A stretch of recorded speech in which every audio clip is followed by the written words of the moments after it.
સૌરાષ્ટ્રની ધરતીનો આ પ્રસંગ છે.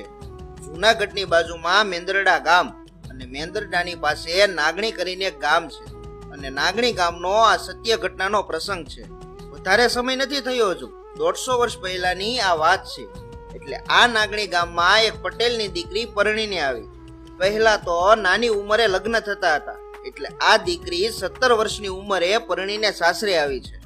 એમાં ગીગા મૈયા નામના રાજપૂત બહારવટિયાની હાક બોલે છે. એક દિવસની વાત છે કે ગોધમા ડુંગરે આ બહારવટિયા રોકાયેલા હતા. હવે બને છે એવું કે નાગણી ગામમાં આ પટેલની દીકરી પરણીને આવી છે અને એનો પતિ વાડીએ ગયો હોય છે અને બહારવટિયાની બીકે ઘરે ના આવ્યો અને વાડીએ જ રોકાઈ ગયો.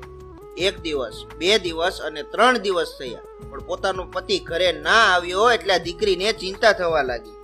સાહેબ, ગીગા મૈયા બહારવટિયાની એટલી હાક હતી કે 3 દિવસથી વાડીએ છે એ કોઈ ઘરે નથી ગયા અને ઘરે છે એ કોઈ વાડીએ નથી ગયા. એટલે આ પટેલની દીકરીને ચિંતા થાય છે કે મારો પતિ 3 દિવસથી ભૂખ્યો છે, એટલે આજે તો મારે ભાત લઈને જવું છે. સવારમાં એમ કહેવાય કે આ દીકરી વહેલી ઉઠી અને ભેંસ દોઈ, છાશ તૈયાર કરી, માખણ, દહીં અને શાક રોટલાનું ભાથું તૈયાર કર્યું અને આ દીકરી સુંડલો માથે લઈને ઓસરીની કોર ઉતરવા જતી હતી. ત્યાં સાસુની નજર પડી અને આ દીકરીને કહ્યું કે અરે, તું ક્યાં જાય છે? દીકરી બોલી કે તમારા દીકરાનું ભાત લઈને વાડીએ જાઉં છું. અરે ગાંડા જેવી, બુદ્ધિ વગરની, તને કઈ ખબર પડે છે કે નહીં? પેલો ગીગો મૈયો બહારવટિયો અહીંયા ગોધમા ડુંગરમાં બેઠો છે. 3 દિવસથી કોઈ ગામની બહાર નથી નીકળ્યો અને તું ભાત લઈને જાય છે? ક્યાંય નથી જવાનું, પાછી વળ.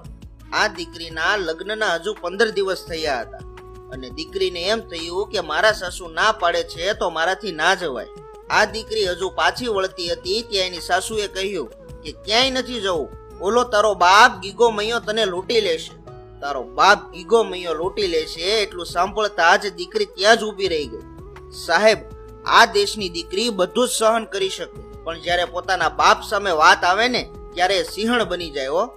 એટલે આ દીકરી બોલી કે શું કહો છો સાસુમાં? એટલે કે તારો બાપ ગીગો મૈયો તને લૂંટી લેશે.